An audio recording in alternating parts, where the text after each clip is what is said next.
I want you to look in her eyes. Okay, let me zoom in a little more. Those eyes are eyes of a woman who doesn't care what happens to her anymore. A hurt woman. This is the story of how this woman killed a murderer in court. Let me take you through her story, and then you'll decide if you think her actions were justified or not. This story takes us to Germany. Her name is Marianne Bachmeier. The year is 1981. Bachmeier is a single woman. She works in a bar, so it means that she usually stays up until the early hours of the morning. Grinding. Bachmeier fell in love with the bar manager, and they started to date. Shortly in 1972, she fell pregnant. She later gave birth to Anna. Let's rewind a bit. You see, Bachmeier didn't actually have a great childhood, so she had a violent, drunk father, and this was actually not her first pregnancy.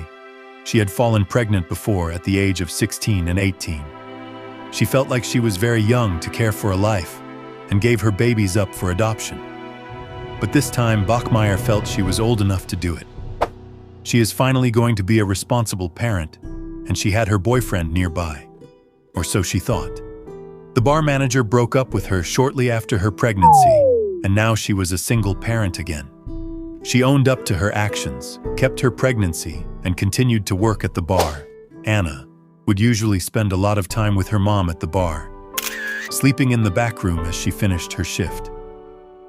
It's alleged that at an early age, as 5 years, Anna was forced to learn how to prepare herself for school. Anna was treated as an adult at a very early age, but Anna was very smart. She learned how to bath, prepare herself lunch, and even do any homework they had given her by herself while her mom was out working at night. On the 5th of March, 1981, Anna and Bachmeier got into a really big argument. The details of the argument I can neither confirm or deny, but seems like it was a big one. Anna was so furious, and it seems like it went on for hours up until her mom left for work that evening without resolving the issue. Anna was so mad at her mom. She wanted to spite her. The next morning, she woke up, made her lunchbox prepared for school. Instead of getting on the bus, she chose to take the other route to her friend's place. When she got there, her friend had already left for school. As any 7-year-old, she didn't know what to do. So she wandered around the neighborhood before eventually deciding to go home. This is where it gets dark. On her way home, Anna met this guy, Klaus. Klaus saw Anna and offered her to come over and play with his pets. Anna was bored and thought it would maybe pass time, and was also curious about these cats since Klaus made them sound so amazing. But here's the catch. Klaus told Anna that she had to go with him back to his place to play with them. She agreed. Now when Anna got to Klaus's place, he locked the door and didn't want to let her leave.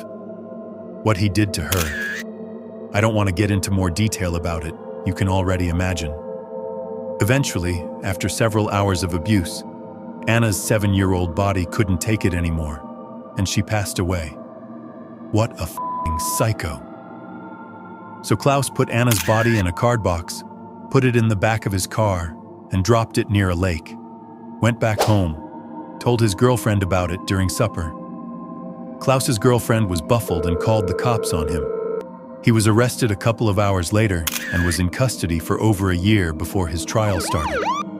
Devastating. Let's switch back to Bachmeier.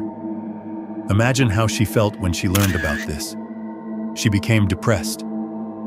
She passed Klaus's house all the time. She knew this guy. She couldn't believe what he did to his daughter. Keep in mind, she is also a victim of assault too. When Klaus's trial started, she wanted justice for Anna, so she attended the trial. Klaus did confess to the murder of Anna, but he said that she forced herself on him and was blackmailing him into giving her some money. Otherwise, she would tell her mom that he assaulted her. This really made Bachmeier furious. This giant man just said he was defending himself from a 7-year-old? How could he play victim? Try to make her daughter look bad? Bachmeier had enough. The next day, she took her gun to court.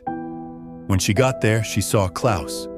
He was facing the other way, pulled out her gun. Bam, bam, bam, bam. She let that thing on. She shot at him 8 times, hit him 7 times on his back until Klaus died. Then she said, "I wanted to shoot the killer of my child in the face, but instead I shot him in the back." Police detained her there and she was sentenced to 6 years in prison for premeditated manslaughter. She got released in 3.